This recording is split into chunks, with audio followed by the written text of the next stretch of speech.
दोस्तों वीडियो बहुत बड़ा है। अगर आप पूरा वीडियो नहीं देखना चाहते तो वीडियो को कुछ देर देखिएगा, कुछ मिनट, उसके बाद छोड़िएगा। फिर नेक्स्ट टाइम जब इसी वीडियो को आप शुरू करेंगे तो जहाँ से आप छोड़े थे वहीं से शुरू होगा। ये यूट्यूब का नियम है, आपको पता होगा। तो चलिए शुरू करते हैं। ये रियल विष्णु पुराण बुक है। पिछले चैप्टर या पिछले वीडियो पे हमने 15वां अध्याय तक पढ़ा था। उसके बाद यहाँ से शुरू करते हैं 16वां अध्याय, साध्य कर्मविद और अविविध वस्तुओं का विचार। और वो बोले हावी मत्स्य, सशक यानी खरगोश, नकुल शुकर, छाग, कस्तूरिया मृग, कृष्ण मृग, गवई और मेष के मांसों से यानी महिष के मांसों से,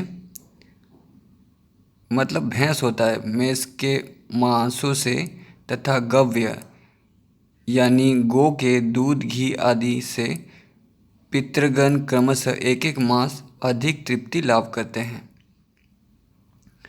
और बाद्रीनस पक्षी के मांस से सदा तृप्त रहते हैं। हे नरेश, श्राद्ध कर्म में गेंडे का मांस, काल शाक और मधु अत्यंत प्रशस्त और अत्यंत तृप्तिदायक है। हे पृथ्वीपते, जो पुरुष गया में जाकर श्राद्ध करता है उसका पितृगण को तृप्ति देने वाला वो जन्म सफल हो जाता है। हे पुरुष श्रेष्ठ, देवधान्य, निवार और श्याम तथा श्वेत वर्ण के श्यामक एवं प्रधान प्रधान वनौषधियाँ श्राद्ध के उपयुक्त द्रव्य हैं, जो कांगनी, मूंग, गेहूँ, धान, तिल, मटर, कचनार और सरसों, इन सब का श्राद्ध में होना अच्छा है।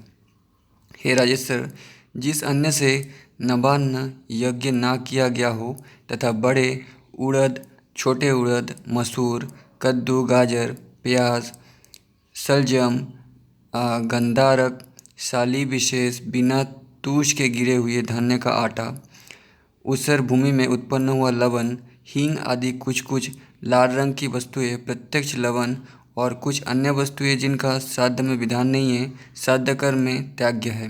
हे राजन, जो रात्रि के समय लाया गया हो, अप्रतिष्ठित जलाशय का हो, जिसमें गौ तृप्त ना हो सकती हो, ऐसे गड्ढे का अथवा दुर्गंध या फेन युक्त जल श्राद्ध के योग्य नहीं होता।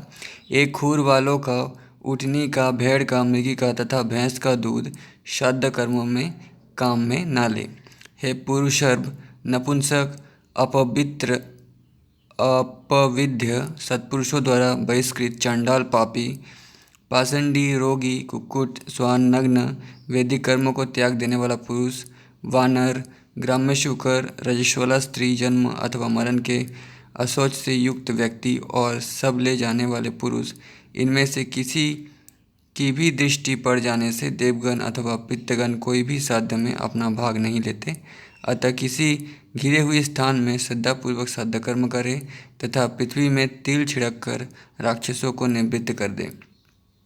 हे राजन, श्राद्ध में ऐसा अन्न ना दे जिसमें नख, केश या कीड़े आदि हो, या जो निचोड़ कर निकाले हुए रस से युक्त हो या बासी हो।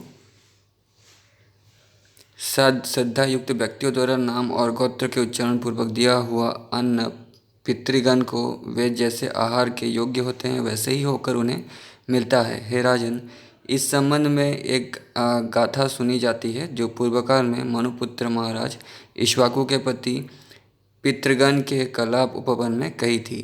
क्या हमारे कुल में ऐसे सन्मार्गशील व्यक्ति होंगे जो गया में जाकर हमारे लिए आदरपूर्वक पिंडदान करेंगे? क्या हमारे कुल में कोई ऐसा पुरुष होगा जो वर्षा काल की मधान छत्रयुक्त त्रयोदशी को हमारे उद्देश्य से मधु और घृत युक्त खीर का दान करेगा, अथवा गोरी कन्या से विवाह करेगा, नीला वृषभ छोड़ेगा या दक्षिणा सहित विधि पूर्वक अश्वमेध यज्ञ करेगा? नेक्स्ट चैप्टर, नग्न विषयक प्रश्न, देवताओं का पराजय, उनका भगवान की शरण में जाना और भगवान को माया मोह को प्रकट करना। श्री पराशर जी बोले, यानी वेदव्यास के पिता, हे मैत्रेय, पूर्वकाल में महात्मा सगर से उनके पूछने पर भगवान औरव ने इस प्रकार गृहस्थ के सदाचार का निरूपण किया था। हे द्विज, मैंने भी तुमसे इसका पूर्णतः वर्णन कर दिया। कोई भी पुरुष सदाचार का उल्लंघन करके सद्गति नहीं पा सकता। श्री मैत्रेय जी बोले, भगवान, नपुंसक, अपविद्ध और रजस्वला आदि को तो मैं अच्छी तरह जानता हूँ, किंतु ये नहीं जानता कि नग्न किसको कहते हैं। अतः इस समय मैं नग्न के विषय में जानना चाहता हूँ। नग्न कौन है और किस प्रकार के आचरण वाला पुरुष नग्न संज्ञा प्राप्त करता है।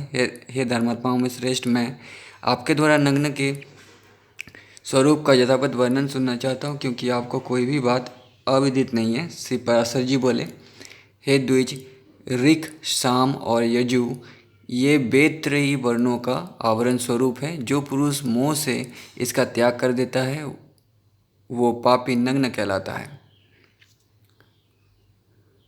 समस्त वर्णों का संवरण ढकने वाला वस्त्र वेदत्रयी ही है, इसलिए इसका त्याग कर देने पर पुरुष नग्न हो जाता है, इसमें कोई संदेह नहीं। हमारे पितामह मतलब यानी ज्ञान को अगर छोड़ देता है, ज्ञान नहीं लेता है, तो उसे नग्न समझना चाहिए, ऐसा कह रहे हैं। या फिर नग्न को आप बेशर्म भी कह सकते हैं। इसमें पितामह धर्मज्ञ वशिष्ठ जी ने इस विषय में महात्मा भीष्म जी से जो कुछ कहा था वो सुनो। मतलब ये स्टोरी भीष्म पितामह को बोला था, वही वो कह रहे हैं। मैत्रेय, तुमने जो मुझसे नग्न के विषय में पूछा, इस संबंध में भीष्म के प्रति वर्णन करते समय मैंने भी महात्मा वशिष्ठ जी का कथन सुना था। पूर्वकाल में किसी समय 100 दिव्य वर्ष तक देवता और असुरों का परस्पर युद्ध हुआ। उसमें हाथ प्रभुति दैत्यों द्वारा देवगण पराजित हुए। अतः देवगण ने क्षीरसागर के उत्तरीय तट पर जाकर तपस्या की और भगवान विष्णु की आराधना के लिए उस समय इस स्तव का गान किया।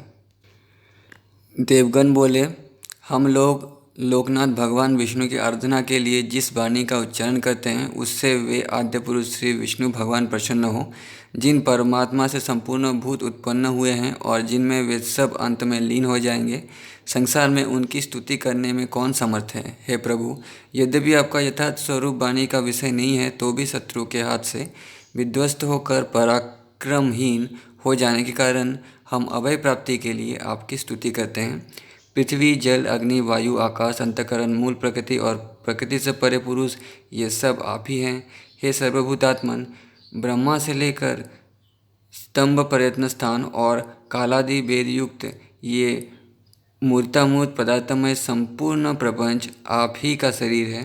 आपके नाभि कमल से विश्व के उपकार के लिए प्रकट हुआ जो आपका प्रथम रूप है। हे ईश्वर, उस ब्रह्म स्वरूप को नमस्कार है। मतलब विष्णु के नाभि से ब्रह्मा निकले तो ब्रह्मा भी विष्णु के ही रूप हुए, इसीलिए ब्रह्म स्वरूप कहा गया है। इंद्र, सूर्य, रुद्र, वसु, अश्विनी कुमार, मरुदगण और सोम आदि भेद युक्त हम लोग भी आप ही का एक रूप हैं। तो इंद्र, सूर्य, रुद्र ये सब आप ही का रूप है, हम लोग भी आप ही का ही रूप है, ऐसा कह रहे हैं, मतलब सब जगत में। अतः आपके उस देव रूप को नमस्कार है। हे गोविंद, जो दंभमयी, अज्ञानमयी तथा तितिक्षा और दंभ से शून्य है, आपकी उस दैत्य मूर्ति को नमस्कार है। जिस मंद सत्व स्वरूप में हृदय की नाड़ियाँ अत्यंत ज्ञानवाहिनी नहीं होती तथा जो शब्दादि विषयों का लोभी होता है, आपके उस यक्ष रूप को नमस्कार है। हे पुरुषोत्तम, आपका जो क्रूरता और माया से युक्त घोर तमोमय रूप है, उस राक्षस स्वरूप को नमस्कार है। हे जनार्दन, जो स्वर्ग में रहने वाले धार्मिक जनों के यज्ञादि सधर्मों के फल सुखादि की प्राप्ति करने वाला आपका धर्म नामक रूप है, उसे नमस्कार है। जो जल, अग्नि आदि गमनीय स्थानों में जाकर भी सर्वथा निर्लिप्त और प्रसन्नता में रहता है, वो सिद्ध नामक रूप आप ही का है। ऐसे सिद्ध स्वरूप आपको नमस्कार है। हे हरे, जो अक्षमा का आश्रय, अत्यंत क्रूर और कामोपभोग में समर्थ आपका 2 जीभ वाला रूप है, उन नाग स्वरूप आपको नमस्कार है। हे विष्णु, जो ज्ञानमय, शांत, दोष रहित और कल्पमशीन है, उस आपके मुनिमय स्वरूप का नमस्कार है, जो कल्पांत में अनिवार्य रूप से समस्त भूतों का भक्षण कर जाता है। हे पुंडरीकाक्ष, आपके उस काल स्वरूप को नमस्कार है। जो प्रलय काल में देवता आदि समस्त प्राणियों को सामान्य भाव से भक्षण करके नृत्य करता है, आपके उस रुद्र स्वरूप को नमस्कार है। रजोगुण की प्रवृत्ति के कारण जो कर्मों का कारण रूप है, हे जनार्दन आपके उस मनुष्यात्मक स्वरूप को नमस्कार है। हे सर्वात्मन, जो 28 वध युक्त तमोमय और उन्मार्गगामी आपके उस पशु रूप को नमस्कार है। जो जगत की स्थिति का साधन और यज्ञ का अंगभूत है तथा वृक्ष लता गुल्म बिरुद तृण और गिरी इन 6 भेदों से युक्त है, उन मुख्य रूप आपको नमस्कार है।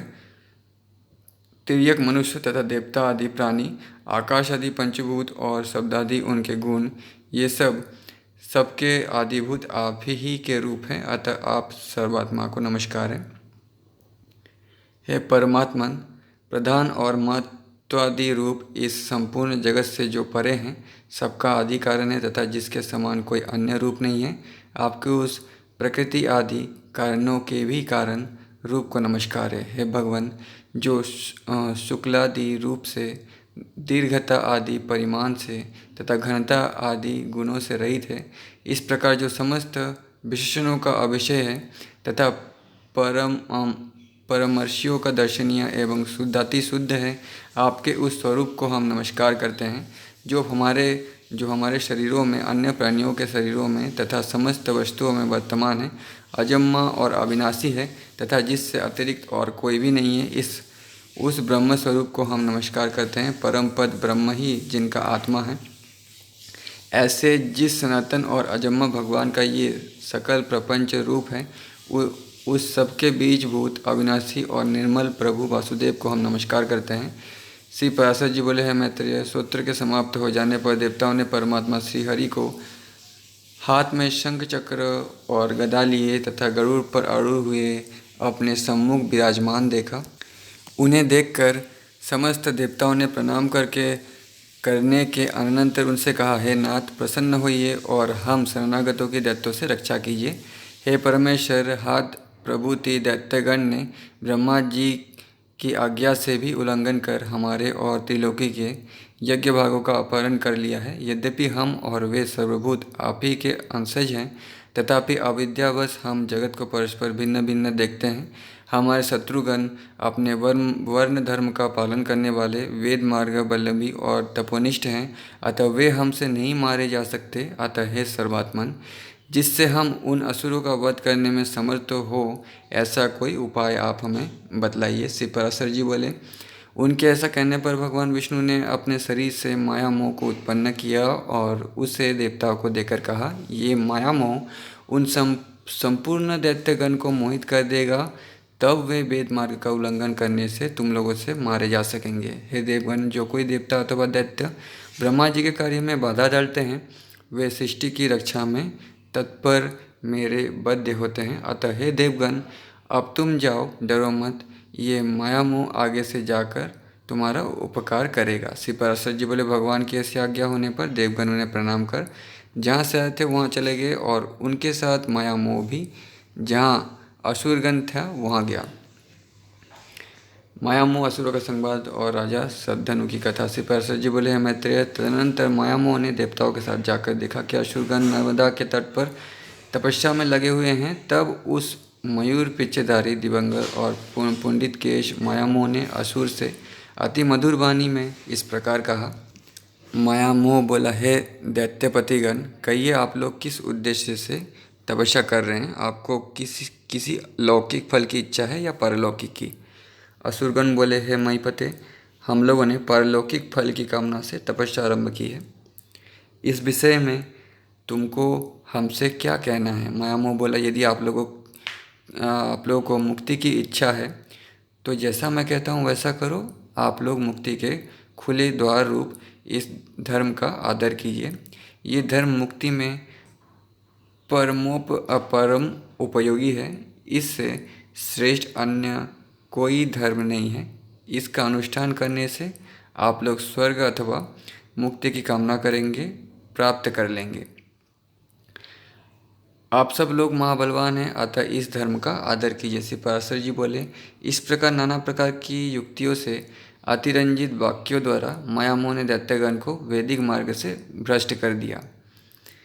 जो वो ध्यान कर रहे थे उससे उनको मोड़ दिया। ये धर्मयुक्त है और ये धर्म विरुद्ध है, ये सत्य है, ये असत है, ये मुक्ति कारक है, इससे मुक्ति नहीं होती, ये आत्यंतिक परमार्थ है और ये परमार्थ नहीं है, ये कर्तव्य है, ये अकर्तव्य है, ये ऐसा नहीं है, ये ऐसा ही है, ये दिगंबरों का धर्म है, ये धर्म सांबरों का धर्म है। हे द्विज, ऐसे अनेक प्रकार के अनंत वादों को दिखलाकर मायामोह ने उन दैत्यों को स्वधर्म से च्युत कर दिया। मायामोह ने दैत्यों से कहा था कि आप लोग इस महाधर्म को अर्हत अर्थात इसका आदर कीजिए, अतः उस धर्म का अवलंबन करने से वे अहर्त कहलाए। मायामोह ने असुरगण को त्रयी धर्म से विमुख कर दिया और वे मोहग्रस्त हो गए तथा पीछे उन्होंने अन्य दैत्यों को भी इसी धर्म में प्रवृत्त किया। उन्होंने दूसरे दैत्यों को दूसरों ने तीसरों ने चौथे को तथा उन्होंने औरों को इसी धर्म में प्रवृत्त किया। इस प्रकार थोड़े ही दिनों में दैत्यगण ने वेद त्रयी का प्राय त्याग दिया। तदनंतर जितेंद्रिय मायामोह ने रक्त वस्त्र धारण कर अन्य असुरों के पास जा उनसे मृदु अल्प और मधुर शब्दों में कहा, हे असुरगण, यदि तुम लोगों को स्वर्ग अथवा मोक्ष की इच्छा है तो पशु हिंसा आदि दुष्ट कर्मों को त्याग कर बोध प्राप्त करो। ये संपूर्ण जगत विज्ञानमय है, ऐसा जानो। मेरे वाक्य पर पूर्णतया ध्यान दो। विज्ञान मतलब नॉलेज या साइंस कह सकते हैं। इस विषय में बुद्धजनों का ऐसा ही मत है कि ये संसार अनाधार है, ब्रह्मजन्य पदार्थों की प्रतीति पर ही स्थिर है और रागादि दोषों से दूषित है। इस संसार संकट में जीव अत्यंत भटकता रहा है। इस प्रकार बुद्ध्यत जानो, बुद्ध्यस्व समझो, बुद्ध्यत जानो आदि शब्दों से बुद्ध धर्म का निर्देश कर मायामोह ने दैत्य से उनका निज धर्म छुड़ा दिया। मायामोह ने ऐसा नाना प्रकार के युक्तियुक्त वाक्य कहे जिससे उन दैत्यगण ने त्रयी धर्म को त्याग दिया। उन दैत्यगण ने अन्य दैत्यों से तथा उन्होंने अन्य से ऐसे ही वाक्य कहे। हे मैत्रेय, इस प्रकार उन्होंने श्रुति स्मृति विहित अपने परम धर्म को त्याग दिया। हे द्विज, मोहकारी मायामोह ने और भी अनेक दैत्यों को भिन्न भिन्न प्रकार के विविध पाखंडों से मोहित कर दिया। इस प्रकार थोड़े ही समय में मायामोह के द्वारा मोहित होकर असुरगण ने वैदिक धर्म की बातचीत करना भी छोड़ दिया। हे द्विज, उनमें से कोई वेदों की, कोई देवताओं की, कोई याज्ञिक कर्म कपालों की तथा कोई ब्राह्मणों की निंदा करने लगे। वे कहने लगे, हिंसा से भी धर्म होता है, ये बात किसी प्रकार युक्ति संगत नहीं है। अग्नि में हवि जलाने से फल होगा, ये भी बच्चों की सी बात है। अनेकों यज्ञों के द्वारा देवत्व लाभ करके यदि इंद्र को शमी आदि काष्ठ का ही भोजन करना पड़ता है तो इससे तो पत्ते खाने वाला पशु ही अच्छा है। यदि यज्ञ में बलि किए गए पशु को स्वर्ग की प्राप्ति होती है तो यजमान अपने पिता को ही क्यों नहीं मार डालता। यदि किसी अन्य पुरुष के भोजन करने से भी किसी पुरुष की तृप्ति हो सकती है तो विदेश की यात्रा के समय खाद्य पदार्थ ले जाने का परिश्रम करने की क्या आवश्यकता है। पुत्रगण घर पर ही श्राद्ध कर दिया करे। अतः ये समझ कर कि ये श्रद्धादि कर्मकांड लोगों की अंधश्रद्धा ही है, इसके प्रति उपेक्षा करनी चाहिए और अपने श्रेय साधन के लिए जो कुछ मैंने कहा है उसमें रुचि करनी चाहिए। हे असुरगण, श्रुति आदि आप्त वाक्य कुछ आकाश से नहीं गिरा करते। हम, तुम और अन्य सबको भी युक्ति युक्त वाक्यों को ग्रहण कर लेना चाहिए। श्री पराशर जी बोले, इस प्रकार अनेक युक्तियों से मायामोह ने दैत्यों को विचलित कर दिया जिससे उनमें से किसी को भी वेद त्रयी में रुचि नहीं रही। इस प्रकार दैत्यों के विपरीत मार्ग में प्रवृत्त हो जाने पर देवगण खूब तैयारी करके उनके पास युद्ध के लिए प्रस्তুत हुए। हे द्विज, तब देवता और असुरों में पुनः संग्राम छिड़ा। उसमें सन्मार्ग विरोधी दैत्यगण देवताओं द्वारा मारे गए। हे द्विज, पहले दैत्य के पास जो स्वधर्म रूप कवच था उसी से उनकी रक्षा हुई थी। अब की बार उसके नष्ट हो जाने से वे भी नष्ट हो गए। हे मित्र, इस समय से जो लोग मायामोह द्वारा प्रवर्तित मार्ग का अवलंबन करने वाले हुए वे नग्न कहलाए, क्योंकि उन्होंने वे त्रयी रूप वस्त्र को त्याग दिया था। ब्रह्मचारी, गृहस्थ, वानप्रस्थ और सन्यासी, ये 4 ही आश्रम हैं। इनके अतिरिक्त 5वां आश्रम और कोई नहीं है। हे मैत्रेय, जो पुरुष गृहस्थाश्रम को छोड़ने के अनंतर वानप्रस्थ या सन्यासी नहीं होता, वो पापी भी नग्न ही है। हे विप्र, सामर्थ्य रहते हुए भी जो विहित कर्म नहीं करता, वो उसी दिन पतित हो जाता है और उस एक दिन रात में ही उसके संपूर्ण नित्य कर्मों का क्षय हो जाता है। हे मैत्रेय, आपत्ति काल को छोड़कर और किसी समय एक पक्ष तक नित्य कर्म का त्याग करने वाला पुरुष महान प्रायश्चित्त से ही शुद्ध हो सकता है। जो पुरुष 1 वर्ष तक नित्य क्रिया नहीं करता, उस पर दृष्टि पड़ जाने से साधु पुरुष को सदा सूर्य का दर्शन करना चाहिए। हे महामते, ऐसा पुरुष का स्पर्श होने पर वस्त्र सहित स्नान करने से शुद्धि हो सकती है, और उस पापात्मा की शुद्धि तो किसी भी प्रकार नहीं हो सकती। जिस मनुष्य के घर से देवगण, ऋषिगण, पितृगण और भूतगण बिना पूजित हुए निश्वास छोड़ते हुए अन्यत्र चले जाते हैं, लोक में उसी से बढ़कर और कोई पापी नहीं है। हे द्विज, ऐसे पुरुष के साथ 1 वर्ष तक संभाषण, कुशल प्रश्न और उठने बैठने से मनुष्य उसी के समान पापात्मा हो जाता है। जिसका शरीर अथवा गृह देवता आदि के निश्वास से नियत है, उसके साथ अपने गृह, आसन और वस्त्र आदि को ना मिलाए। जो पुरुष उसके घर में भोजन करता है, उसका आसन ग्रहण करता है अथवा उसके साथ एक ही शैया पर शयन करता है, वो शीघ्र ही उसी के समान हो जाता है। जो मनुष्य देवता, पितर, भूतगण और अतिथियों का पूजन किए बिना स्वयं भोजन करता है, वो पापमय भोजन करता है, उसकी शुभ गति नहीं हो सकती। जो ब्राह्मण आदि वर्ण स्वधर्म को छोड़कर परधर्म में प्रवृत्त होते हैं अथवा हीन वृत्ति का अवलंबन करते हैं, वे नग्न कहलाते हैं। हे मैत्रेय, जिस स्थान में चारों वर्णों का अत्यंत मिश्रण हो, उसमें रहने से पुरुष की साधु वृत्ति का क्षय हो जाता है। जो पुरुष ऋषि, देव, पितृभूत और अतिथिगण का पूजन किए बिना भोजन करता है, उससे संभाषण करने से भी लोग नरक में पड़ते हैं। अतः वेदत्रयी के त्याग से दूषित इन नग्नों के साथ प्राज्ञ पुरुष सर्वथा संभाषण और स्पर्श आदि का भी त्याग कर दें। यदि इनकी दृष्टि पड़ जाए तो श्रद्धावान पुरुषों का यत्नपूर्वक किया हुआ श्राद्ध देवता अथवा पितृ पितामहगण की तृप्ति नहीं करता। सुना जाता है, पूर्व काल में पृथ्वी तल पर शतधनु नाम से विख्यात एक राजा था। उसकी पत्नी सेव्या अत्यंत धर्मपरायण थी। वो महाभागा, पतिव्रता, सत्य, शौच और दया से युक्त तथा विनय और नीति आदि संपूर्ण शुभ लक्षणों से संपन्ना थी। उस महारानी के साथ राजा शतधनु ने परम समाधि द्वारा सर्वव्यापक देवदेव जनार्दन की आराधना की। वे प्रतिदिन तन्मय होकर अनन्य भाव से होम, जप, दान, उपवास और पूजन आदि द्वारा भगवान की भक्तिपूर्वक आराधना करने लगे। हे द्विज, एक दिन कार्तिकी पूर्णिमा को उपवास कर उन दोनों पति पत्नियों ने श्री गंगा जी में एक साथी स्नान करने के अनंतर बाहर आने पर एक पाखंडी को सामने आता देखा। ये ब्राह्मण उस महात्मा राजा के धनुर्वेदाचार्य का मित्र था। तो मतलब उस समय भी पाखंडी हुआ करते थे, हालांकि बहुत कम थे लेकिन थे। अतः आचार्य के गौरववश राजा ने भी उससे मित्रवश व्यवहार किया, किंतु उसकी पतिव्रता पत्नी ने उसका कुछ भी आदर नहीं किया। वो मौन रही और ये सोचकर कि मैं उपवास युक्त हूँ, उसे देखकर सूर्य का दर्शन किया। हे द्विजोत्तम, फिर उन स्त्री पुरुषों ने यथारीति आकर भगवान विष्णु के पूजा आदि के संपूर्ण कर्म विधिपूर्वक किए। कालांतर में वो शत्रुजित राजा मर गया। तब देवी सेव्या ने भी चितारूढ़ महाराज का अनुगमन किया। राजा शतधनु ने उपवास अवस्था में पाखंडी से वार्तालाप किया था, अतः उस पाप के कारण उसने कुत्ते का जन्म लिया तथा वो शुभ लक्षणा केसी नरेश की कन्या हुई, जो सब प्रकार के विज्ञान से युक्त, सर्वलक्षण संपन्ना और जाति स्मरा पूर्व जन्म का वृत्तांत जानने वाली थी। राजा ने उसे किसी वर को देने की इच्छा की, किंतु उस सुंदरी के ही रोक देने पर वो उसके विवाह आदि से उपरत हो गए।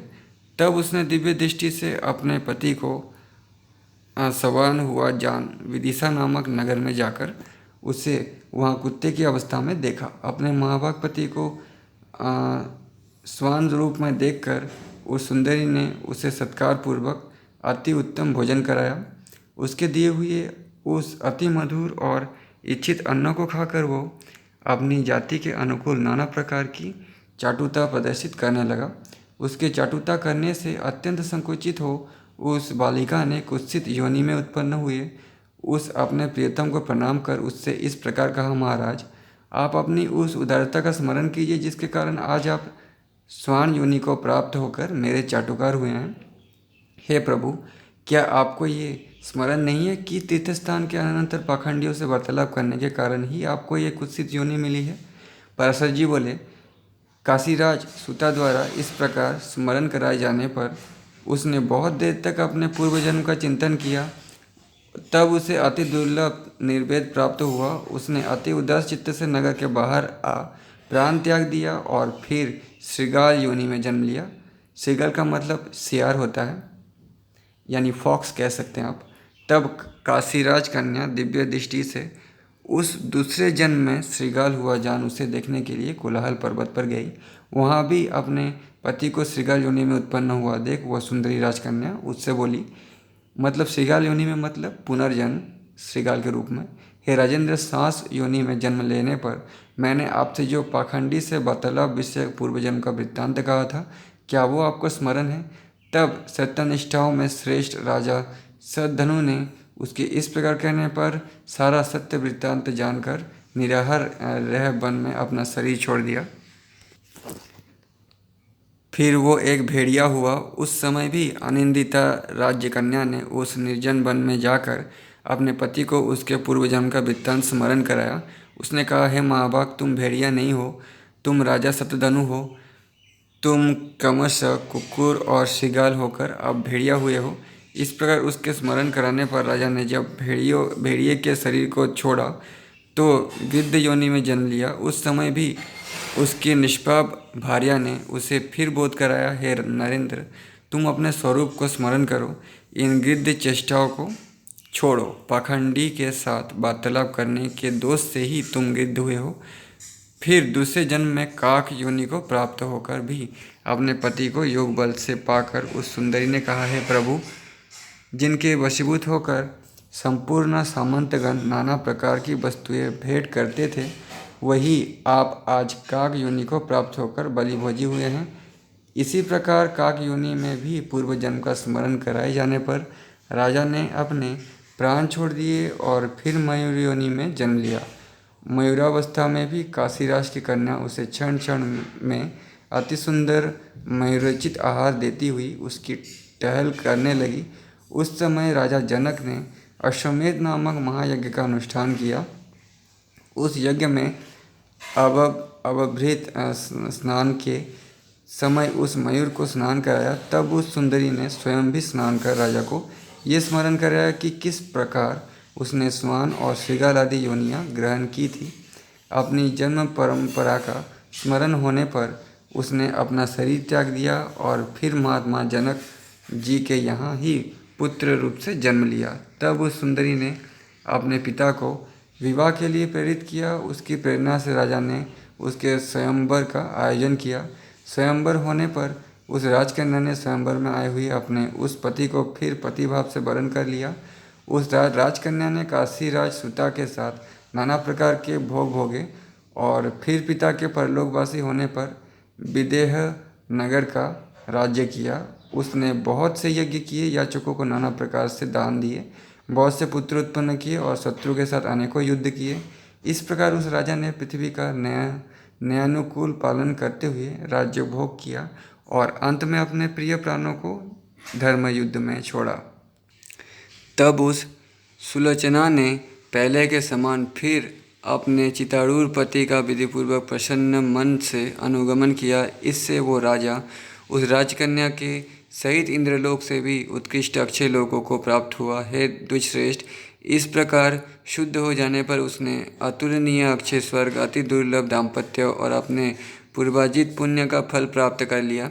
हे द्विज, इस प्रकार मैंने तुमसे पाखंडी से संभाषण करने का दोष और अश्वमेध यज्ञ में स्नान करने का महत्व का वर्णन कर दिया। इसलिए पाखंडी और पापाचारियों से कभी वार्तालाप और स्पर्श न करें, विशेषतः नित्य नैमित्तिक कर्मों के समय। और जो यज्ञादि क्रियाओं के लिए दीक्षित हो उसे तो उनका संसर्ग त्यागना अत्यंत आवश्यक है। जिसके घर में 1 मास तक नित्य कर्मों का अनुष्ठान न हुआ हो, उसको देख लेने पर बुद्धिमान मनुष्य सूर्य का दर्शन करे। फिर जिन्होंने वेद त्रयी का सर्वथा त्याग कर दिया है तथा जो पाखंडियों का अन्न खाते और वैदिक मत का विरोध करते हैं, उन पापात्माओं के दर्शन आदि करने पर तो क्या कहना ही क्या है। इन दुराचारी पाखंडियों के साथ वार्तालाप करके संपर्क रखने और उठने बैठने में महान पाप होता है। इसलिए इन सब बातों का त्याग करें। पाखंडी, विकर्मी, बिडाल व्रत वाले, दुष्ट, स्वार्थी और बगुला भक्त लोगों का वाणी से भी आदर ना करें। इन पाखंडी, दुराचारी और अति पापियों का संसर्ग दूर ही से त्यागने योग्य है, इसीलिए इनका सर्वथा त्याग करें। इस प्रकार मैंने तुमसे नग्नों की व्याख्या की, जिनके दर्शन मात्र से श्राद्ध नष्ट हो जाता है और जिनके साथ संभाषण करने से मनुष्य का 1 दिन का पुण्य क्षीण हो जाता है।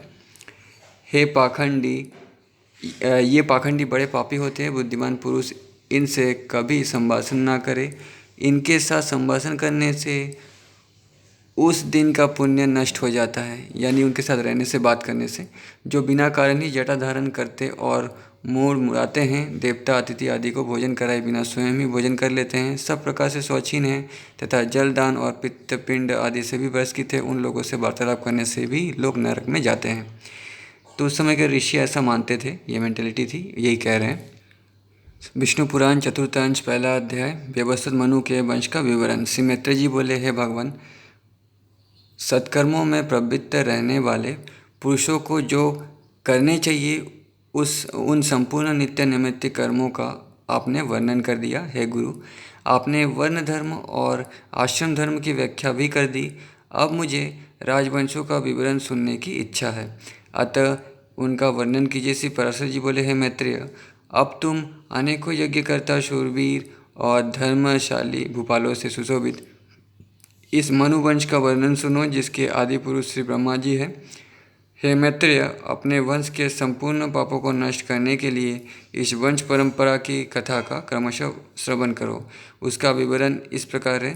सकल संसार के आदि कारण भगवान विष्णु हैं। वे अनादि तथा ऋग, यजुर, साम स्वरूप हैं।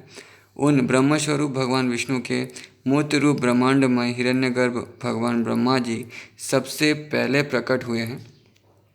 ब्रह्मा जी के दाएं अंगूठे से दक्ष प्रजापति हुए, दक्ष से अदिति हुई और अदिति से विवस्वान और विवस्वान से मनु का जन्म हुआ। मनु के इक्ष्वाकु, नृगदृश्रिष्ट, सयाति, नरिशंत, प्रांशु नामक दिष्ट, कुरुष और पृषंद्र नामक 10 पुत्र हुए। मनु ने पुत्र की इच्छा से मित्रा, वरुण नामक 2 देवताओं के यज्ञ का अनुष्ठान किया, किंतु होता के विपरीत संकल्प से यज्ञों में विपर्यय हो जाने से उनके ईला नाम की कन्या हुई है। मैत्रेय, मित्र वरुण की कृपा से वो ईला ही मनु का सुद्युम्न नामक पुत्र हुई। फिर महादेव जी के कोप से वो स्त्री होकर चंद्रमा के पुत्र बुध के आश्रम के निकट घूमने लगी।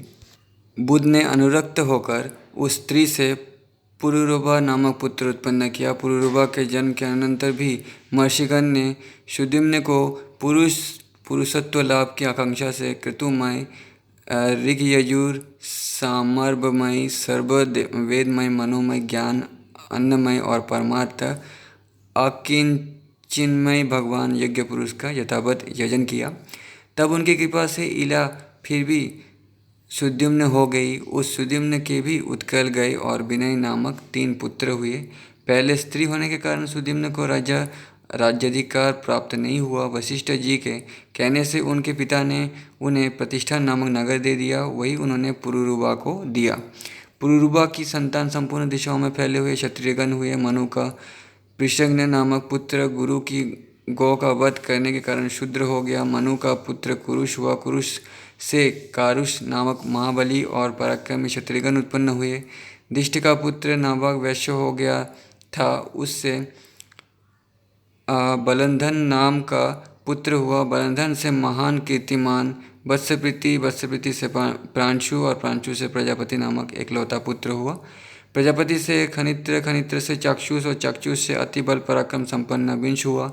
विंश से विभिंशक, विभिंशक से खनिनेत्र, खनिनेत्र से अति विभूति और अति विभूति से अति बलवान और शूरवीर करंदम नामक पुत्र हुआ। करंदम से अवीक्षित हुआ और अवीक्षित के मरुद नामक अति बल पराक्रम युक्त पुत्र हुआ, जिसके विषय में आजकल भी ये 2 श्लोक गाए जाते हैं।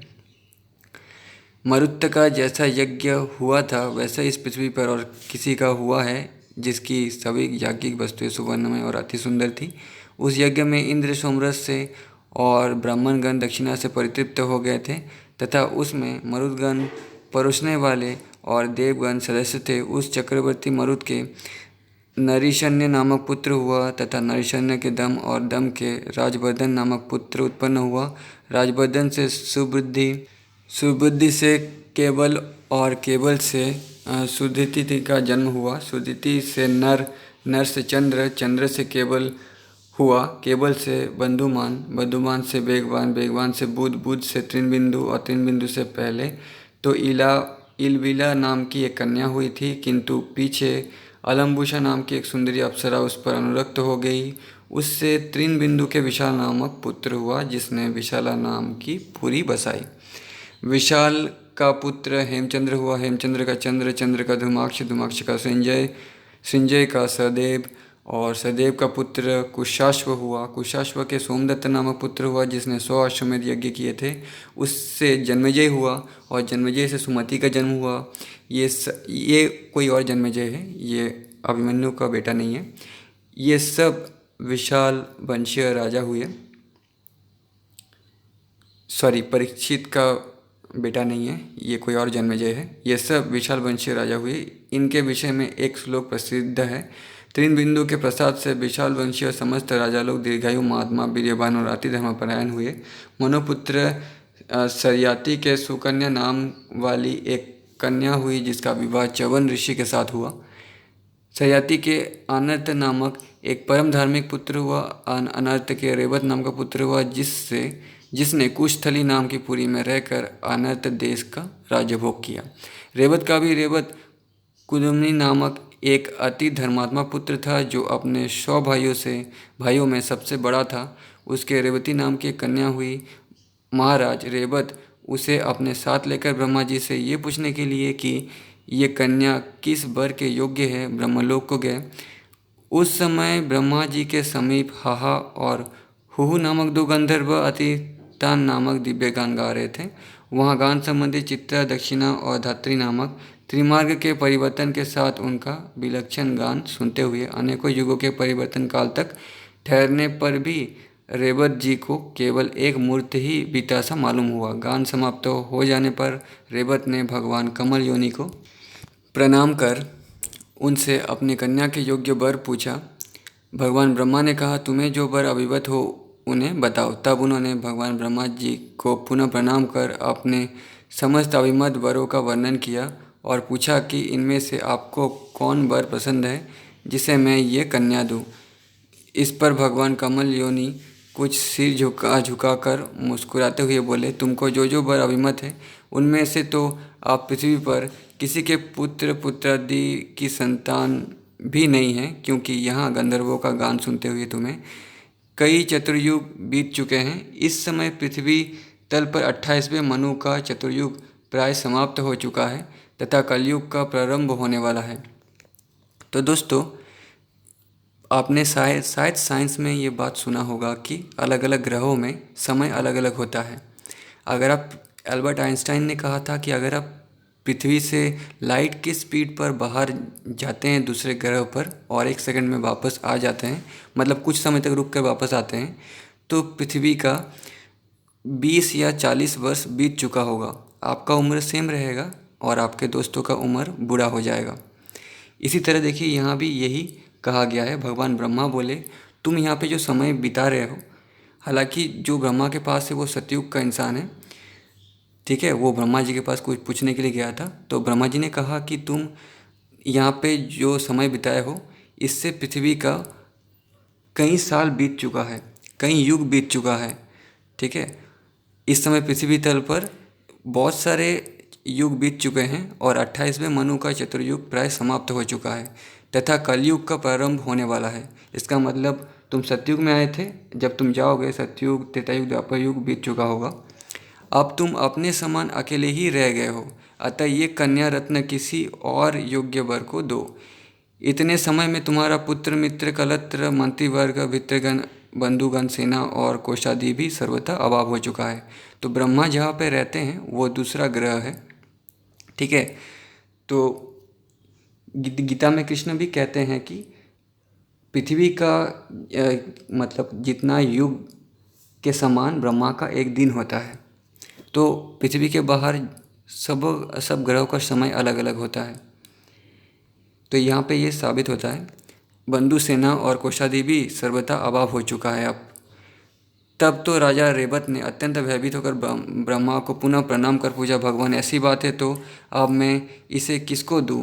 तब सर्वलोक गुरु भगवान कमल योनि कुछ सिर झुकाकर हाथ जोड़कर बोले। ब्रह्मा जी ने कहा, जिस अजन्मा सर्वमय विधाता परमेश्वर का आदि मध्य अंत स्वरूप स्वभाव और सार हम नहीं जान पाते, कला मूर्तादिमय काल भी जिसकी विभूति के परिमाण का कारण नहीं हो सकता, जिसका जन्म और मरण नहीं होता, जो सनातन और सर्वदा एक रूप है तथा जो नाम और रूप से रहित है, जिस अच्युत की कृपा से मैं प्रजा का उत्पत्ति करता हूँ, जिसके क्रोध से उत्पन्न हुआ रुद्र सृष्टि का अनंत करता है, तथा जिस परमात्मा से मध्य में जगत स्थितिकारी विष्णु रूप पुरुष का प्रादुर्भाव हुआ है, जो अजम्मा मेरा रूप धारण कर संसार की रचना करता है, स्थिति के समय जो पुरुष रूप है तथा जो रुद्र रूप में संपूर्ण विश्व का ग्रास करता है एवं अनंत रूप से संपूर्ण जगत को धारण करता है, यानी अनंत शेषनाग रूप से धारण करने का मतलब है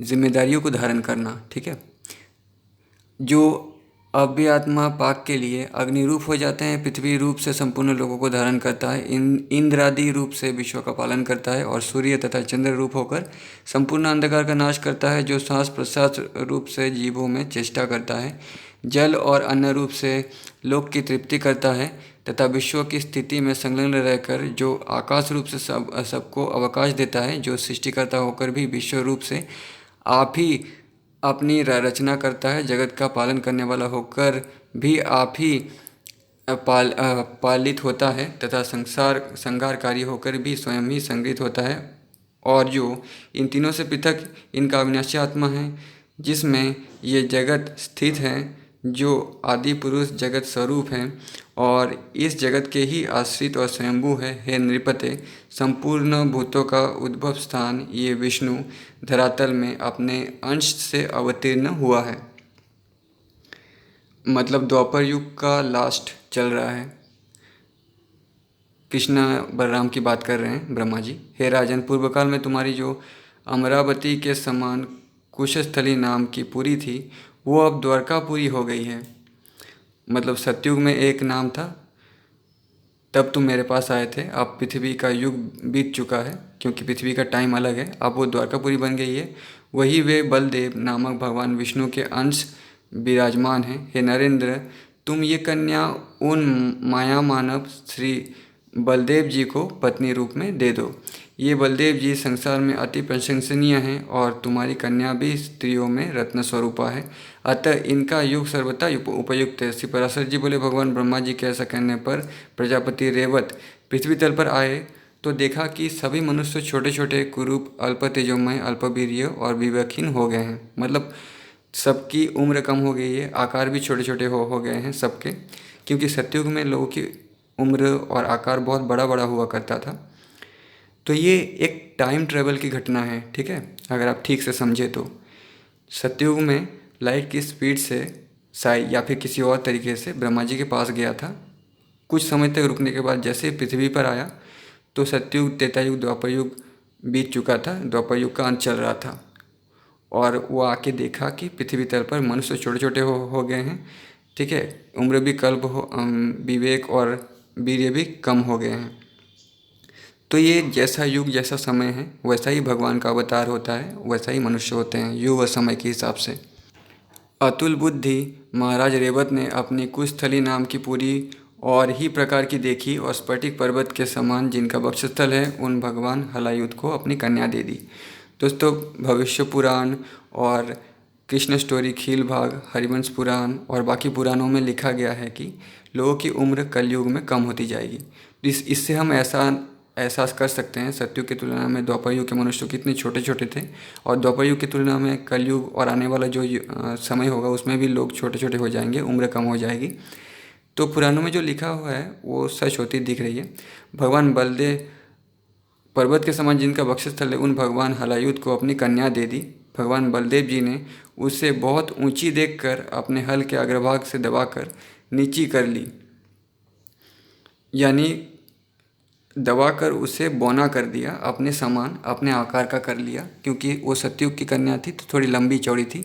तब रेवती भी तत्कालीन अन्य स्त्रियों के समान छोटे शरीर की हो गई। तदनंतर बलराम जी ने महाराज रेवत की कन्या रेवती से विधिपूर्वक विवाह किया तथा राजा भी कन्या दान करने के अनंतर एकाग्रचित्त से तपस्या करने के लिए हिमालय पर चले गए। नेक्स्ट चैप्टर, इक्ष्वाकु के वंश का वर्णन तथा सोबरी चरित्र। तो दोस्तों, खील भाग कृष्णा स्टोरी बुक में या हरिवंश पुराण में मैंने पढ़ा था कि कृष्ण युद्ध में थोड़ी पराजय हो गई थी, तो कृष्ण भागते हुए एक गुफा में गए थे। वहाँ पे ऋषि मुचुकुंद थे जो सतयुग त्रेता युग के इंसान थे, शायद त्रेता युग के थे।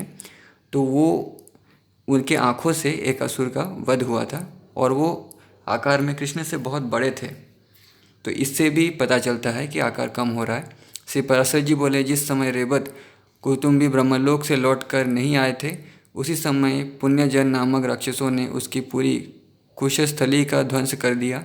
उनके 100 भाई पुण्यजन राक्षसों के भय से दसों दिशाओं में भाग गए। उन्हीं के वंश में उत्पन्न हुए क्षत्रियगण समस्त दिशाओं में फैले। धृष्ट के वंश में धार्यक नामक क्षत्रिय हुआ। नाभाग नामक पुत्र हुआ। नाभाग का अम्बरीश और अम्बरीश का पुत्र विरूप हुआ। विरूप से वृषदस्यु का जन्म हुआ तथा उससे रथितर हुआ।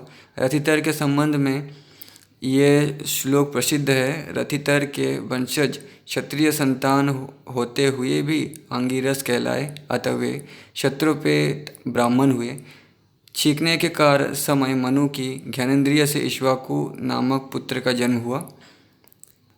तो ये बहुत पहले सतयुग की घटना, जब लोगों के मेंटल पावर इतनी होती थी या फिजिकल पावर होती थी जिससे वो शरीर से दूसरा शरीर ले लेते थे और शरीर के किसी भाग से बाहर आ जाते थे।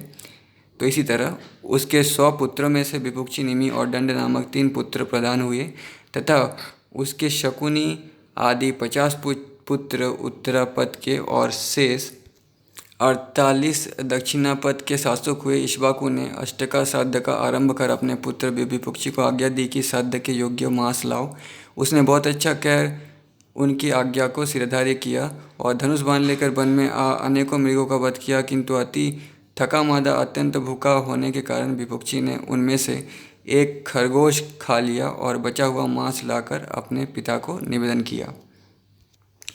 उस मांस का प्रक्षुण करने के लिए प्रार्थना किए जाने पर इक्ष्वाकु के कुल पुरोहित वशिष्ठ जी ने कहा, इस अपवित्र मांस की क्या आवश्यकता है? तुम्हारे दुरात्मा पुत्र ने इसे भ्रष्ट कर दिया है, क्योंकि उसने इसमें से एक शशक खा लिया है। गुरु के ऐसा कहने पर तभी से विकुक्षी का नाम ससाद पड़ा और पिता ने उसको त्याग दिया। पिता के मरने के अनंतर उसने इस पृथ्वी का धर्मानुसार शासन किया। उस ससाद के पुरंजय नामक पुत्र हुआ। पुरंजय का भी ये एक दूसरा नाम पड़ा। पूर्वकाल में त्रेता युग में एक बार अति भीषण देवासुर संग्राम हुआ। उसमें महाबलवान दैत्यगण से पराजित हुए देवताओं ने भगवान विष्णु की आराधना की। तब आदि अंत शून्य अशेष जगत प्रतिपालक श्री नारायण ने देवताओं से प्रसन्न होकर कहा, आप लोगों का जो कुछ अभिष्ट है ये मैंने जान लिया है। उसके विषय में ये बात सुनिए।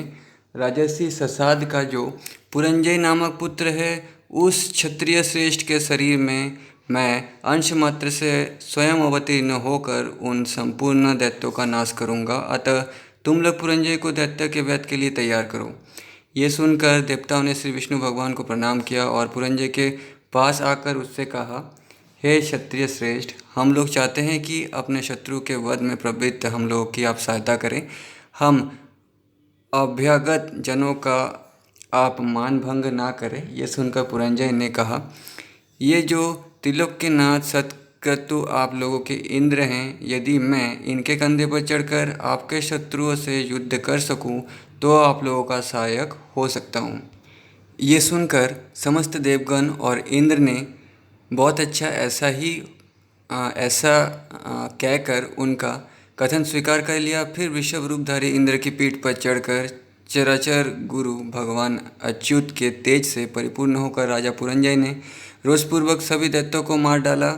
उस राजा ने बैल के कंधे पर बैठकर दैत्य सेना का वध किया था। अतः उसका नाम कुकुत्स पड़ा। कुकुत्स के अनेना नामक पुत्र हुआ। अनेना के पृथु, पृथु के विष्टराश्व, उनके चांद्र युवनाश्व तथा उस चांद्र युवनाश्व के शाश्वत नामक पुत्र हुआ, जिसने सावस्तीपुरी बसाई थी। सावस्त के बृहदश्व तथा बृहदश्व के कुबल्याश्व का जन्म हुआ, जिसने वैष्णव तेज से पूर्णता लाभ कर अपने 21 सहस्त्र पुत्रों के साथ मिलकर महर्षि उदक के अपकारी धुंधु नामक दैत्यों को मारा था।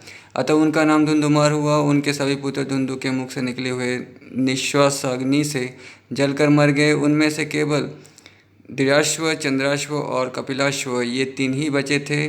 धीराश्व से हरेश्व, हरेश्व से निकुंभ, निकुंभ से अमिताश्व, अमिताश्व से कृशाश्व, कृशाश्व से प्रसेनजीत और प्रसेनजीत से युवनाश्व का जन्म हुआ। युवनाश्व निसंतान होने के कारण खिन्न चित्त से मुनीश्वरों के आश्रमों में रहा करता था। उसके दुख से द्रवीभूत होकर दयालु मुनिजनों ने उसके पुत्र उत्पन्न होने के लिए यज्ञ अनुष्ठान किया। आधी रात के समय उस यज्ञ के समाप्त होने पर मुनिजन मंत्रपुत जल का कलश वेदी में रखकर सो गए। उनके सो जाने पर अत्यंत पिपासाकुल होकर राजा ने उस स्थान में प्रवेश किया और सोए होने के कारण उन ऋषियों को उन्होंने नहीं जगाया तथा उस अपरिमित महत्वशाली कलश के मंत्रपूत जल को पी लिया। जागने पर ऋषियों ने पूछा, इस मंत्रपूत जल को किसने पिया है? इसका पान करने पर ही युवनाश्व की पत्नी महाबल विक्रमशील पुत्र उत्पन्न करेगी। यह सुनकर राजा ने कहा, मैंने ही बिना जाने ये जल पी लिया है। अतः युवनाश्व के उदर में गर्भ स्थापित हो गए और क्रमशः बढ़ने लगा। यथा समय बालक राजा की दाई को फाड़कर निकल आया, किंतु इससे राजा की मृत्यु नहीं हुई। उसके जन्म लेने पर मुनियों ने कहा, यह बालक क्या पान करके जीवित रहेगा? तो पुरुष भी गर्भ धारण कर सकते थे उस समय। उस समय का जो मतलब उपाय था, जो साइंस था, वो समझना थोड़ा सा मुश्किल है। उसके जन्म लेने पर मुनियों ने कहा, ये बालक क्या पान करके जीवित रहेगा? उसी समय देवराज इंद्र ने आकर कहा, ये मेरे आश्रय जीवित रहेगा। अतः उसका नाम मंदाता हुआ। इसलिए कहते हैं पुरुष और स्त्री दोनों समान होते हैं।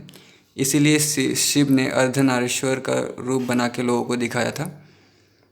जो स्त्री कर सकते हो, पुरुष भी कर सकते थे या कर सकते होंगे शायद। अतः उसका नाम मंदाता हुआ। देवेंद्र ने उसके मुख से अपनी तर्जनी अंगूठे के पास की अंगुली दे दी और वो उसे पीने लगा। क्योंकि पुरुष दूध नहीं पिला सकता, इसलिए इंद्र ने पिलाया था। युवानाश्व का उदर से जो बच्चा निकला था, उस अमृतमय अंगुली का आस्वादन करने से वो एक ही दिन में बढ़ गया। तभी से चक्रवर्ती मानदाता सप्तद्वीपा पृथ्वी का राज्य भोगने लगा। इसके विषय में ये श्लोक कहा जाता है, जहाँ से सूर्य उदय होता है और जहाँ अस्त होता है वो सभी क्षेत्र युवनाश्व के पुत्र मंदाता का है। मंदाता ने शतबिंदु की पुत्री बिंदुमती से विवाह किया और उससे पुरुकुत्स्य, अम्बरीश और मुचुकुंद नामक 3 पुत्र उत्पन्न किए तथा उसी बिंदुमती से उसके 50 कन्याएं हुई। उसी समय बृहबीज सौबरी नामक महर्षि ने 12 वर्ष तक जल में निवास किया। उस जल में सम्मद नामक एक बहुत सी संतानों वाला और अति दीर्घकाय मत्स्यराज था। उसके पुत्र पौत्र और दौहित्र आदि उसके आगे पीछे तथा इधर उधर पक्ष, पुच्छ और सिर के ऊपर घूमते हुए अति आनंदित होकर रात दिन उसी के साथ क्रीड़ा करते रहते थे तथा वो भी अपनी संतान के सुकोमल स्पर्श से अत्यंत हर्षयुक्त होकर उन मुनीश्वर के देखते देखते अपने पुत्र पुत्र और द्वैत्र आदि के साथ अशनिस क्रीड़ा करता रहता था। इस प्रकार जल में स्थित शौबरी ऋषि ने एकाग्रता रूप समाधि को छोड़कर एक रात दिन उस मत्स्यराज की अपने पुत्र पौत्र द्वैत्र आदि के साथ अति रमणीय क्रीड़ाओं को देखकर विचार किया, हो ये धन्य है जो ऐसी अनिष्ट योनि में उत्पन्न होकर भी अपने इन पुत्र पौत्र और द्वैत्र आदि के साथ निरंतर रमण करता हुआ हमारे हृदय में दाह उत्पन्न करता है। हम भी इसी प्रकार अपने पुत्रादि के साथ अति ललित क्रीड़ाएँ करेंगे। ऐसी अभिलाषा करते हुए वे उस जल के भीतर से निकल आए और संतानार्थ गृहस्थाश्रम में प्रवेश करने की कामना से कन्या ग्रहण करने के लिए राजा मंदाता के पास आए। मुनिवर का आगमन सुन राजा ने उठकर अर्धदानादि से उनका भली प्रकार पूजन किया। तदनंतर सौबरी मुनि ने आसन ग्रहण करके राजा से कहा। सौबरी जी बोले, हे राजन, मैं कन्या परिग्रह का अभिलाषी हूँ, अतः तुम मुझे एक कन्या दो, मेरा प्रणय भंग मत करो। कुकुत्स वंश में कार्यवश आया हुआ कोई भी प्रार्थी पुरुष कभी खाली नहीं लौटता। मंदाता पृथ्वी तल में और भी अनेक राजा लोग हैं और उनके भी कन्याएं उत्पन्न हुई हैं, किंतु याचकों को मांगी हुई वस्तु दान देने के नियम में दृढ़ प्रतिज्ञ तो यह तुम्हारा प्रशंसनीय कुल ही है। हे राजन, तुम्हारे 50 कन्याएं हैं, उनमें से तुम मुझे केवल एक ही दे दो। हे नृपश्रेष्ठ, मैं इस समय प्रार्थना भंग की आशंका से उत्पन्न अतिशय दुख से भयभीत हो रहा हूँ। श्री पराशर जी बोले, ऋषि के ऐसा वचन सुनकर राजा उनके जराजीर्ण देह को देखकर शाप के भय से अस्वीकार करने में कातर हो उनसे डरते हुए कुछ नीचे को मुँह करके मन ही मन चिंता करने लगे। सौबरी जी बोले, हे नरेंद्र, तुम चिंतित क्यों होते हो? मैंने इसमें कोई असह्य बात तो नहीं कही है। जो कन्या एक दिन तुम्हें अवश्य देनी ही है, उससे ही यदि हम कृतार्थ हो सके तो तुम क्या नहीं प्राप्त कर सकते हो? पराशर जी बोले, तब भगवान शबरी के शाप से भयभीत होकर राजा मंदाता ने नम्रतापूर्वक उनसे कहा। राजा बोले, भगवान, हमारे कुल की यह रीति है कि जिस सत्कुलोत्पन्न वर को कन्या पसंद करती है वो उसी को दी जाती है। मतलब कन्या जिस वर को पसंद करेगी उसी वर को कन्या दी जाएगी। आपकी प्रार्थना तो हमारे मनोरथों से भी परे हैं। ना जाने किस प्रकार ये उत्पन्न हुई है। ऐसी अवस्था में मैं नहीं जानता कि क्या करूं। बस मुझे यही चिंता है। महाराज मंदाता के ऐसा कहने पर मुनिवर सौबरी ने विचार किया, मुझको टाल देने का ये एक और ही उपाय है। ये बूढ़ा है, प्रौढ़ा स्त्रियाँ भी इसे पसंद नहीं कर सकती, फिर कन्याओं की तो बात ही क्या है। ऐसा सोचकर ही राजा ने ये बात कही है। अच्छा, ऐसा ही सही, मैं भी ऐसा ही उपाय करूँगा। ये सब सोचकर उन्होंने मंदाता से कहा, यदि ऐसी बात है तो कन्याओं के अंतपुर रक्षक नपुंसक को वहाँ मेरा प्रवेश कराने के लिए आज्ञा दो। यदि कोई कन्या हो मेरी इच्छा कन्या ही मेरी इच्छा करेगी तो ही मैं स्त्री ग्रहण करूँगा, नहीं तो इस ढलती अवस्था में मुझे इस व्यर्थ उद्योग का कोई प्रयोजन नहीं है। ऐसा कहकर वे मौन हो गए। तो दोस्तों, ऋषि लोग घर से निकल जाते थे, ठीक है, फैमिली छोड़ देते थे। फिर जब उन्हें उनके मन में इच्छाएं, डिज़ायर आती थी, संभोग करने की इच्छा आती थी, तो वो राजा के पास जाके कन्या मांगते थे। फिर कन्या बोलता था कि लड़की अगर पसंद करेगी तो ही दी जाएगी, ठीक है। तो ये एक ही घटना है, बहुत सारी घटना नहीं है। तब मुनि के शाप की आशंका से मंदाता ने कन्याओं के अंतपुर रक्षकों को आज्ञा दे दी। उसके साथ अंतपुर में प्रवेश करते हुए भगवान शौबरी ने अपना रूप शकल सिद्ध और गंधर्वगण से भी अतिशय मनोहर बना लिया। उन ऋषिवर को अंतपुर में ले जाकर अंतपुर रक्षक ने उन कन्याओं से कहा, तुम्हारे पिता महाराज मंदाता की आज्ञा है कि ये ब्रह्मर्षि हमारे पास एक कन्या के लिए पधारे हैं और मैंने इनसे प्रतिज्ञा की है कि मेरी जो कोई कन्या श्रीमान को वरण करेगी उसकी स्वच्छंदता में मैं किसी प्रकार की बाधा नहीं डालूंगा। ये सुनकर उन सभी कन्याओं ने युद्धपति गजराज का वरण करने वाले हाथियों के समान अनुराग और आनंदपूर्वक अकेली मैं ही वरण करती हूँ ऐसा कहते हुए उन्हें वरण कर लिया। वे परस्पर कहने लगी, अरे बहनों, व्यर्थ चेष्टा क्यों करती हो? मैं इनका वरण करती हूँ, ये तुम्हारे अनुरूप है। है भी नहीं, विधाता ने ही इन्हें मेरा भर्ता और मुझे इनकी भार्या बनाया है। अतः तुम शांत हो जाओ। अंतपुर में आते ही सबसे पहले मैंने ही इन्हें वरण किया था, तुम क्यों मरी जाती हो? इस प्रकार मैंने वरण किया है, पहले मैंने वरण किया है, ऐसा कह कहकर उन राजकन्याओं में उनके लिए बड़ा कलह मच गया। पहले मैंने एक वरण किया है, मैंने वरण किया है, तो और तुम्हें ये झगड़ा होने लगा। तब उन समस्त कन्याओं ने अतिशय अनुरागवश उन अनिज्ञाकृति मुनिवर को वरण कर लिया। तो कन्या रक्षक ने नम्रतापूर्वक राजा से संपूर्ण वृत्तांत जो का तो कह सुनाया। श्री पराशर जी बोले, ये जानकर राजा ने, ये क्या कहता है, ये कैसे हुआ, मैं क्या करूं, मैंने क्यों उन्हें अंदर जाने के लिए कहा था? इस प्रकार सोचते हुए अत्यंत व्याकुल चित्त से, इच्छा न होते हुए भी जैसे तैसे अपने वचन का पालन किया और अपने अनुरूप विवाह संस्कार के समाप्त होने पर महर्षि शौबरी उन समस्त कन्याओं को अपने आश्रम पर ले गए। वहां आकर उन्होंने दूसरे विधाता के समान अशेष शिल्पकल्प प्रणेता विश्वकर्मा को बुलाकर कहा कि इन समस्त कन्याओं में से प्रत्येक के लिए पृथक पृथक महल बनाओ। यानी सबको लेके आए और सबके लिए अलग अलग महल बनाने की आज्ञा दी, जिनमें खिले हुए कमल और कुजते हुए सुंदर हंस और कारडम्ब आदि जल पक्षियों से सुशोभित जलाशय हो, सुंदर उपदान शैया और परिच्छद ओढ़ने के वस्त्र हो तथा पर्याप्त खुला हुआ स्थान हो। तब संपूर्ण शिल्प विद्याओं के विशेष आचार्य विश्वकर्मा ने भी उनकी आज्ञानुसार सब कुछ तैयार करके उन्हें दिखलाया। तदनंतर महर्षि शौबरी की आज्ञा से उन महलों में अनिर्वायानंद नाम की महानिधि निवास करने लगी।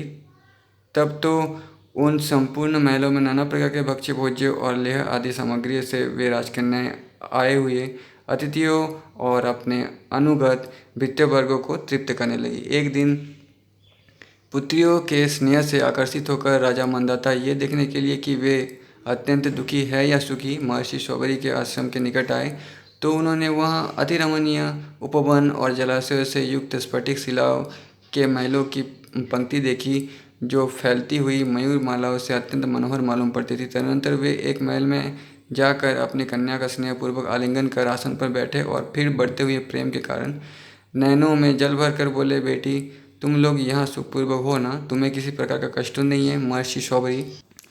महर्षि शौबरी तुमसे स्नेह करते हैं या नहीं? क्या तुम्हें हमारे घर की भी याद आती है? पिता के ऐसा कहने पर उस राजपुत्री ने कहा, पिताजी ये महल अति रमणीय हैं, ये उपवन आदि भी अतिशय मनोहर है। खिले हुए कमलों से युक्त इन जलाशयों में जल पक्षीगण सुंदर बोली बोलते रहते हैं। भक्ष्य भोज्य आदि खाद्य पदार्थ, उपवन और वस्त्रभूषण आदि भोग तथा सुकमल शयासन आदि सभी मन के अनुकूल है। इस प्रकार हमारा गृहस्थ यद्यपि सर्व संपत्ति संपन्न है, तथापि अपनी जन्मभूमि की याद भला किसको नहीं आती।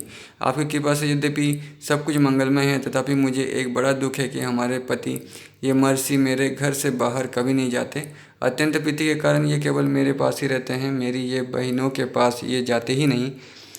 इस कारण से मेरी बहनें अति दुखी होंगी, यही मेरे अति दुख का कारण है। उसके ऐसा कहने पर राजा ने दूसरे महल में आकर अपने कन्याओं का आलिंगन किया और आसन पर बैठने के अनंतर उससे भी इसी प्रकार पूछा।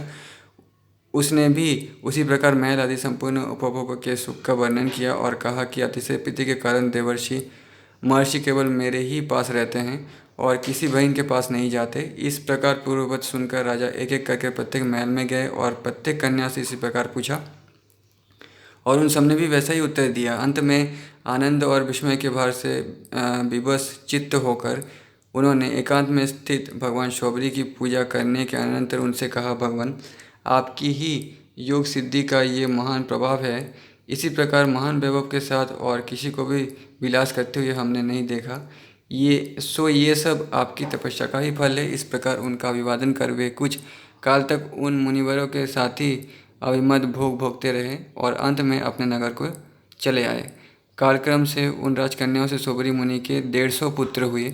इस प्रकार दिन दिन स्नेह का प्रसार होने से उनका हृदय अतिशय ममतामय हो गया। वे सोचने लगे, क्या मेरे ये पुत्र मधुर बोली से बोलेंगे, अपने पाँवों से चलेंगे, क्या ये युवावस्था को प्राप्त होंगे? उस समय क्या मैं इन्हें सपत्नीक देख सकूँगा? फिर क्या इनके पुत्र होंगे और मैं इन्हें अपने पुत्र पत्र से युक्त देखूँगा? इस प्रकार कालक्रम से दिनानुदिन बढ़ते हुए इन मनोरथों की अपेक्षा कर वे सोचने लगे, अहो मेरे मोह का कैसा विस्तार है। इन मनोरथों की तो हजारों लाखों वर्षों में भी समाप्ति नहीं हो सकती। उनमें से यदि कुछ पूर्ण भी हो जाते हैं तो उनके स्थान पर अन्य नए मनोरथों की उत्पत्ति हो जाती है। मेरे पुत्र पैरों से चलने लगे, फिर वे युवा हुए, उनका विवाह हुआ तथा उनके संतानें हुई। ये सब तो मैं देख चुका, किंतु अब मेरा चित्र उन पौत्रों के पुत्र जन्म को भी देखना चाहता है। यदि उनका जन्म भी मैंने देख लिया तो फिर मेरे चित्त में दूसरा मनोरथ उठेगा, और यदि वो भी पूरा हो गया तो अन्य मनोरथ की उत्पत्ति को ही कौन रोक सकता है। मैंने अब भली प्रकार समझ लिया है कि मृत्यु पर्यंत मनोरथ का अंत तो होना नहीं है, और जिस चित्त में मनोरथ की आसक्ति होती है वो कभी परमात्मा में लग नहीं सकता। अहो मेरी वो समाधि जलवास के साथी मत्स्य के संग से अकस्मात नष्ट हो गई, और उस संग के कारण ही मैंने स्त्री और धन आदि का परिग्रह किया, तथा परिग्रह के कारण ही अब मेरी तृष्णा बढ़ गई है। एक शरीर का ग्रहण करना ही महान दुख है, और मैंने तो इन राजकन्याओं का परिग्रह करके उसे 50 गुना कर दिया है। मतलब 50 पत्नी होंगी, इसलिए 50 गुना कहा जा रहा है। तथा पत्नी मतलब कन्या, जिनको पत्नी रूप में एक्सेप्ट किया था मन से, तथा अनेक पुत्रों के कारण अब ये बहुत ही बढ़ गया है। अब आगे भी पुत्र के पुत्र तथा उसके पुत्र से और उसका पुनः पुनः विवाह संबंध करने से और वो और भी बढ़ेगा। ये ममता रूप विवाह संबंध अवश्य बड़े ही दुख का कारण है। जलाशय में रहकर मैंने जो तपस्या की थी उसकी फलस्वरूपा यह संपत्ति तपस्वी की बाधक है। मत्स्य के संग से मेरे चित्त से जो पुत्र आदि का राग उत्पन्न हुआ था उसी ने मुझे ठग लिया। निसंगता ही यतियों को मुक्ति देने वाली है। संपूर्ण दोष संग से ही उत्पन्न होती है। संग के कारण तो युगारूढ़ यति भी पतित हो जाते हैं, फिर मंदवती मनुष्यों की तो बात ही क्या है। परिग्रह रूपी ग्रह ने मेरी बुद्धि को पकड़ा हुआ है। इस समय मैं ऐसा उपाय करूंगा जिससे दोषों से युक्त होकर फिर अपने कुटुंबियों के दुख से दुखी ना हो। अब मैं सबके विधाता अचिंत्य रूप अनु से भी अनु और सबसे महासत्य और तमस स्वरूप तथा ईश्वर को भी ईश्वर भगवान विष्णु की तपस्या करके आराधना करूंगा। उन संपूर्ण तेजों में सर्वस्वरूप अव्यक्त विपष्ट शरीर अत्यंत विष्णु भगवान में मेरा दोष रहित चित्त सदा निश्चल रहे, जिससे मुझे फिर जन्म न लेना पड़े। जिस सर्वरूप अमल अनंत सर्वेश्वर और आदि मध्य शून्य के पृथक और कुछ भी नहीं है, उस गुरुजनों के भी परम गुरु भगवान विष्णु की मैं शरण लेता हूँ। उसी पराशर जी बोले, इस प्रकार मनी मन सोचकर सौबरी मुनिपुत्र गृह आसन परिच्छेद आदि संपूर्ण पदार्थों को छोड़कर अपने समस्त स्त्रियों के सहित वन में चले गए। वह वानप्रस्थों के योग्य समस्त क्रियाकलाप का अनुष्ठान करते हुए संपूर्ण पापों का क्षय हो जाने पर तथा मनोवृत्ति के राग द्वेषहीन हो जाने पर आवनी आदि अग्नियों को अपने में स्थापित कर सन्यासी हो गए। फिर भगवान में आसक्त हो संपूर्ण कर्मकलाप का त्याग कर परमात्मा परायण पुरुषों के मोक्ष को प्राप्त किया, जो अजन्मा अनादि अविनाशी विकार और मरणादि धर्मों से रहित इंद्रियादि से अतीत तथा अत्यंत है। इस प्रकार मंदाता की कन्याओं के संबंध में मैंने एक चरित्र का वर्णन किया है। जो कोई इस सौरभी चरित्र का स्मरण करता है अथवा पढ़ता है, सुनता सुनाता है, धारण करता कराता, लिखता लिखवाता, सीखता सिखाता अथवा उपदेश करता है, उसके 6 जन्म तक दुसंतति असधर्म और वाणी अथवा मन की कुमार्ग में प्रवृत्ति तथा किसी भी पदार्थ में ममता नहीं होती। Next chapter. अब हम मंदाता के पुत्र के संतानों का वर्णन करते हैं। मंदाता के पुत्र अम्बरीश के युवनाश्व नामक पुत्र हुआ, उससे हारित हुआ, जिससे अंगिरा गोत्रीय हारित गण हुए। पूर्व काल में रसातल में मान्य नामक 6 करोड़ गंधर्व रहते थे। उन्होंने समस्त नागकुलों के प्रधान प्रधान रत्न और अधिकार छीन लिए थे। गंधर्वों के पराक्रम से अपमानित उन नागेश्वरों द्वारा स्तुति किए जाने पर उसके श्रवण करने से जिनकी विकसित कमल सदृश आंखें खुल गई हैं, निद्रा के अंत में जगे हुए उन जलाशयी भगवान सर्वदेवेश्वर को प्रणाम कर उनसे नागगण ने कहा, भगवान इन गंधर्वों से उत्पन्न हुआ हमारा भय किस प्रकार शांत होगा। तब आदि अंतरहित भगवान पुरुषोत्तम ने कहा, युवनाश्व के पुत्र मंदाता का जो ये पूर्वकुत्स नामक पुत्र है, उससे प्रविष्ट होकर मैं उन संपूर्ण दुष्ट गंधर्वों का नाश कर दूंगा। ये सुनकर भगवान जलशायी को प्रणाम कर समस्त नागाधिपतिगण नागलोक में लौट आए और पुरुकुत्स को लाने के लिए अपनी बहन एवं पुरुकुत्स की भार्या नर्मदा को प्रेरित किया। तदनंतर नर्मदा पुरुकुत्स को रसातल में ले आई। रसातल में पहुंचने पर पुरुकुत्स ने भगवान के तेज से अपने शरीर का बल बढ़ जाने से संपूर्ण गंधर्वों को मार डाला और फिर अपने नगर को लौट आया। उस समस्त नागराजों ने नर्मदा को ये वर दिया कि जो कोई तेरा स्मरण करता हुआ तेरा नाम लेगा उसको सर्प विष से कोई भय ना होगा। इस विषय में ये श्लोक भी है। नर्मदा को प्रातःकाल नमस्कार है और रात्रि काल में भी नर्मदा को नमस्कार है। हे नर्मदे, तुमको बारंबार नमस्कार है, तुम मेरी विष और सर्प से रक्षा करो। तो दोस्तों वीडियो बहुत बड़ा हो गया है, आज की वीडियो पे इतना ही। इसके बाद नेक्स्ट वीडियो पे पढ़ेंगे। ठीक है, तब तक के लिए धन्यवाद।